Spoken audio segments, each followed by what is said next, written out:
right, so let's get this party started, man. What's up, guys? My name is Steve Alejos, and this is Brand Control.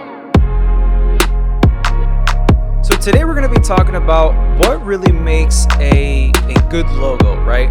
There's a lot of things that people want to implement to a logo that make it want to like pop. They want to make it look amazing, and they want to put all these like kind of element towards it to just really be an awesome logo for the client or for themselves. So the first one we're going to talk about is simplicity. One of the things that my college professor told me that if you can make your logo one color, like an all black logo or an all white logo, if it still shows the characteristics of your branding, if it still shows the symbolism behind your branding, then you made a good logo. And that's the thing. Like, for instance, like if you put the golden arches of McDonald's in a black, just all black logo or an all white logo, you definitely would know that the golden arch is still going to be recognizable. If you make the Apple logo white or black, it's still going to be the Apple logo, and Nike, of course, and so on and so forth. It's really key to make your logo as simple as possible. And you don't need to put so many elements for it to be like noticeable. So make it simple, guys, and make it something that people can recognize. Which kind of ties into number two. Number two is make it memorable. And of course, a lot of these logos we mentioned have been made probably in the 70s or even earlier than that, right? As far as like maybe like Rolex and all these other logos that are classic. And, back then there were less businesses, than there are now. How do we make it memorable? And I think at this point in the world of branding or design, it's just more than just a logo to make it memorable, right? It's the color combination used. It's the vibe and feel of how your logo is used within your business.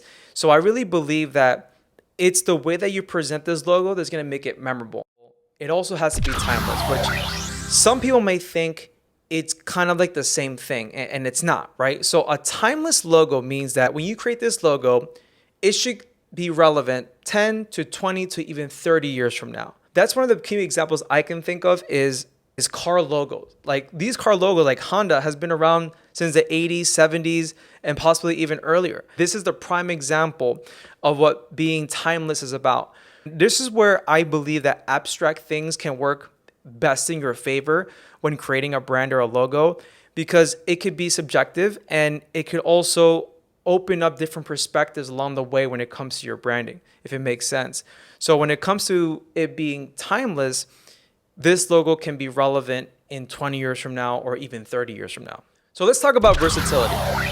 Versatility is something that a lot of people forget, that your logo has to be versatile. One of the guidelines I always tell people and designers that, how we can tell if our logo is versatile, right? And one of the things we have to ask ourselves is, can our logo look good in all different types of, like, let's say, promotional items? Or, if you're creating a billboard, will it look good blown up? Will it look good on a small business card? And if you say yes to those things, then you have a winner, right? The logo has to look recognizable in any type of size and in any different types of things that you're going to be placing your logo on. Now, a sub logo is used. Let's say like your logo has a symbol and a combination of a text or a word, right, with a nice typography on it. Well, the sub logo would be just a symbol of that logo, right? So then the symbol, obviously, if it's shrink down, you can still see it. But if you shrink it down to the same size with the typeface or the font. So that's why we would create the sub logo, just to make sure that our logo is versatile. What you're creating a logo for is to make a statement, to probably produce sales, and to tell a story. So it has to be appropriate, which is number 5, appropriate.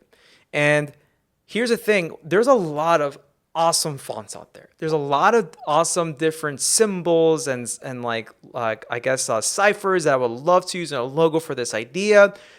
But then I have to be conscious of what kind of audience am I attracting? What kind of messaging am I coming across by adding these elements to the logo, right?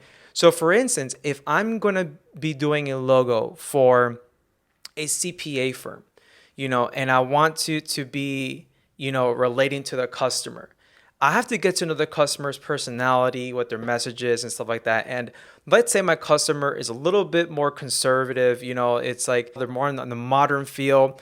If I create a logo that has a lot of crazy colors and a lot of symbols and effects on it, kind of going back to, making it simple, I have to make sure that the logo is appropriate for that.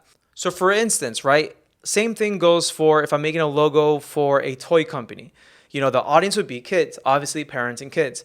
And if I make the logo with diluted colors and, the font is like a serif font, or it's like too modern, too sleek, like kids are not going to differentiate like what is for their age, or, even the parents too. So if I make a logo that is in that way, it's not going to attract my audience. So what I would do is I would create a logo that has bright colors, a bold font, kind of like Lego, Play School, Play-Doh, Kinder Toys, all these things, all those logos or those typefaces, they all are bold. They have bright colors. They have like a sense of like a strong appearance towards them, but it's also very playful. And there you have it, guys. So those are the 5 principles that I would really highly recommend you looking into when you're designing your logo. And I really hope you guys can implement it into your logo design if you haven't already. And guys, please like, follow, subscribe for more insights, more tips and ideas. I'll be having some live interviews and some live trainings in the future. So please subscribe, stay tuned for the next video. Thanks a lot, guys, for watching. This is Steve Alejos, and this was Brand Control.